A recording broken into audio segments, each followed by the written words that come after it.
Hello students, this is Neeraj Gupta. First chapter, video number 3. इस video में हम discuss करेंगे द कंसेप्ट ऑफ प्रोफेशन। देखो, अपने डॉक्टर्स तो सभी ने बचपन से देखे ही होंगे, एडवोकेट्स और इवन चार्टर्ड अकाउंटेंट्स के बारे में भी शायद आपने सुना ही होगा कि ये सब लोग बेसिकली क्या कहलाते हैं? प्रोफेशनल्स, है ना। प्रोफेशनल्स क्या होता है? देखो, गवर्नमेंट ने कुछ ये कह सकते हैं एक बॉडी बनाई हुई है जो कि कुछ लोगों को सिस्टमैटिकली किसी चीज की पढ़ाई कराती है, एक पर्टिकुलर नॉलेज देती है, एजुकेशन देती है, उनको कुछ प्रैक्टिकल ट्रेनिंग देती है। प्रॉपर गवर्नमेंट रिकॉग्नाइज्ड सिस्टम है ना। मैं अपनी मर्जी से किसी को प्रोफेशनल बना नहीं सकता, मैं अपनी मर्जी से खुद कोई प्रोफेशनल बन नहीं सकता। जैसे किसी भी कंपनी में कोई मैनेजर प्रोफेशनल नहीं है, क्योंकि कोई भी मैनेजर बन सकता है। मैं 10वीं पास को भी उठा के मैनेजर लगा दूं, या खुद में 10वीं पास हूं उठा के मैनेजर बन जाऊं, उसको प्रोफेशनल नहीं मानते। सो प्रोफेशनल वो बंदा है जो गवर्नमेंट रिकॉग्नाइज्ड इंस्टीट्यूट के प्रिस्क्राइब्ड सिलेबस को पढ़ लिख के, प्रिस्क्राइब्ड ट्रेनिंग को पूरा करके, प्रिस्क्राइब्ड इंस्टीट्यूट, प्रिस्क्राइब्ड बॉडी का मेंबर बना हुआ है, और उन्होंने जो कोड ऑफ कंडक्ट बनाया है उसको वो फॉलो कर रहा है।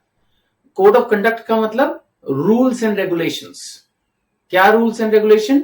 Dos and don'ts. ये करना है, ये नहीं करना है। मतलब उनका कोई माई बाप होता है, अपनी मर्जी से नहीं कि कुछ भी करते रहो, जो मर्जी फीस चार्ज करते रहो, चीट करते रहो। वैसे तो चीटिंग के केस में रूटीन में आप पुलिस पे जा ही सकते हैं, बट प्रोफेशनल्स के केस में उनको रेगुलेट करने के लिए, कंट्रोल करने के लिए, मॉनिटर करने के लिए, इंप्रूव करने के लिए उनकी अपनी प्रोफेशनल बॉडी भी होती है। जैसे डॉक्टर्स की मेडिकल एसोसिएशन है, एडवोकेट्स की बार काउंसिल है, चार्टर्ड अकाउंटेंट्स की ICAI, institute of chartered accountants of India. हम CS हैं, है ना, नाम में मेरे लिखा रहता है CS, कंपनी सेक्रेटरी। ये भी एक प्रोफेशनल बॉडी है, ICSI। तो व्हाट आई मीन टू से कि कुछ डिफाइंड इंडिया में प्रोफेशनल बॉडीज हैं। That is the concept of profession. Because otherwise अगर हम थ्योरी में पढ़ेंगे प्रोफेशन को तो आप कंफ्यूज हो सकते हो, क्योंकि उसमें तो ये लिखा ना, क्लाइंट को सर्विस देना इज प्रोफेशनल। लेकिन जो उसके बाकी के फीचर्स मैंने आपको बताए वो डिफरेंशिएट करता है एक ऑर्डिनरी सर्विस प्रोवाइडर को प्रोफेशनल से। जैसे कोचिंग देना, इट्स नॉट अ प्रोफेशन। हमारी तो कोई प्रोफेशनल बॉडी नहीं है। अब हम मतलब थोड़ा सा पढ़ लिख के बच्चों को कोचिंग दे रहे हैं, और कुछ लोग तो ग्रेजुएशन में भी फर्स्ट ईयर में ही आए हैं और पढ़ाना शुरू कर देते हैं 11th 12th। चलो ठीक है, मैं उस पर नहीं जा रहा, लेकिन द थिंग इज दैट कि ऐसा कोई वो तो नहीं है ना कि भाई पहले इतना मिनिमम क्वालिफिकेशन होनी चाहिए, ये होना चाहिए, वो होना चाहिए, ऐसा कुछ भी नहीं है, कोई भी चालू हो जाओ। सो डेफिनेटली आप उनको प्रोफेशनल नहीं मान सकते ना। वैसे तो जो हेयर कटिंग करते हैं वो भी प्रोफेशनल है ना, लेकिन उनके कोई ऐसा बॉडी नहीं है कि जो एग्जाम लेना है, पास करना है, उतनी ट्रेनिंग करनी है। कोई भी सैलून खोलो, चालू हो जाओ। So you can not call them professional, they are in the service sector, business में ही आएगा वो।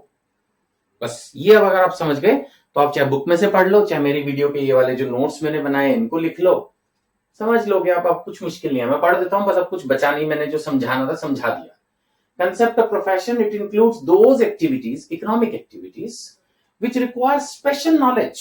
डॉक्टर को स्पेशल नॉलेज होती है, एडवोकेट को स्पेशल नॉलेज होती है। So it requires special knowledge and skill to be applied by individuals in their occupation to earn fees।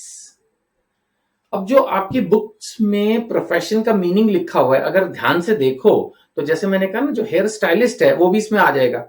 एक बार मैं जबरदस्ती, मैं कंफ्यूज नहीं करना चाह रहा, जस्ट लेकिन क्लैरिटी देना चाह रहा हूं। It includes those activities which require special knowledge। बाल काटना भी एक स्पेशल नॉलेज है। वो जो तरह तरह के फेशियल करते हैं, या कोई भी आप सोचो, एक पेंटर अगर पेंटिंग कर रहा है, कोई गाना गा रहा है, कोई इतना आसान काम नहीं है, हर चीज में आर्ट है ना। तो it requires special knowledge and skill to be applied by individual in their occupation to earn fees. Fees तो वो भी ले रहे हैं, एसी की जो सर्विस कर रहा है वो भी तो फीस ले ही रहा है, उसकी भी स्पेशलाइज्ड नॉलेज है। ऐसा नहीं है एसी को क्लीन करना कोई आसान काम नहीं है। रिपेयर, इलेक्ट्रिकल रिपेयर सोचो जो घर में आता है, टीवी मैकेनिक, क्या ये लोग नहीं expert? They also have special knowledge, skill, और वो फीस लेते हैं। बट वो प्रोफेशनल नहीं है। मैंने आपको बोला ना, गवर्नमेंट ने प्रोफेशंस को डिफाइन किया हुआ है। कुछ सर्विस सेक्टर की सर्विसेज के लिए specialized institute, specialized examination, training, membership, code of conduct का सिस्टम बनाया हुआ है। बस वही लोग प्रोफेशन माने जाते हैं। इसीलिए अब मैंने दोबारा उस बात को समझाया है। अब इसकी कैरेक्टरिस्टिक्स की बात करें तो there is a well defined body of knowledge. Proper books हैं। डॉक्टरी अगर आपको करनी है, प्रॉपर बुक्स हैं। सीए बनना है, प्रॉपर बुक्स है। सीएस बनना है, प्रॉपर बुक्स है। वकील बनना है, एडवोकेट बनना है, प्रॉपर बुक्स है। इंजीनियर, आर्किटेक्ट, जो भी वेल डिफाइंड प्रोफेशनल्स हैं, सबकी प्रॉपर बुक्स हैं, सिस्टमैटिक बॉडी ऑफ नॉलेज है।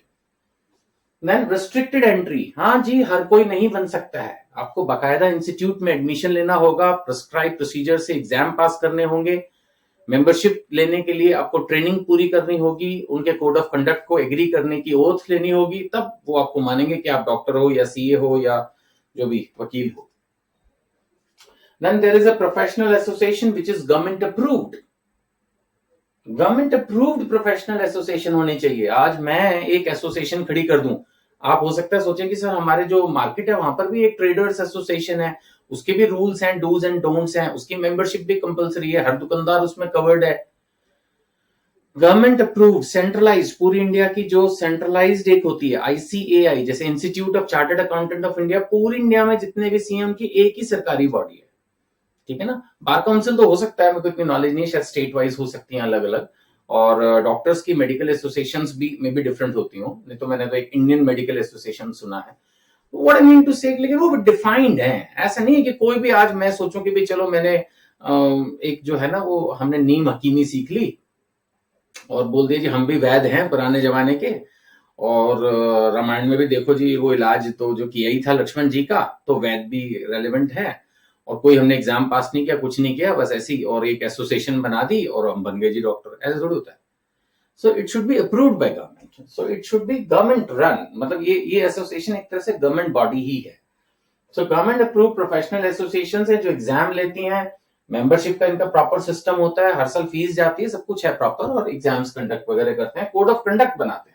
और कोड ऑफ कंडक्ट मैंने पहले भी बताया था, कोड ऑफ कंडक्ट में डूज एंड डोंट्स होते हैं कि that you are suppose to do this thing and you are not suppose. जैसे नेगेटिव में होता है कि आप चीट नहीं कर सकते, ओवर चार्ज नहीं कर सकते, अपने आप को एडवर्टाइज नहीं कर सकते, है ना, तो ये नेगेटिव्स होता है।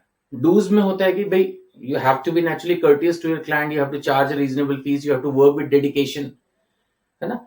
तो इस तरह से सब चीजें हैं। कोड ऑफ कंडक्ट ये मस्ट होते हैं फॉलो करना। सर्विस मोटिव, हर प्रोफेशनल का मोटिव सर्विस है।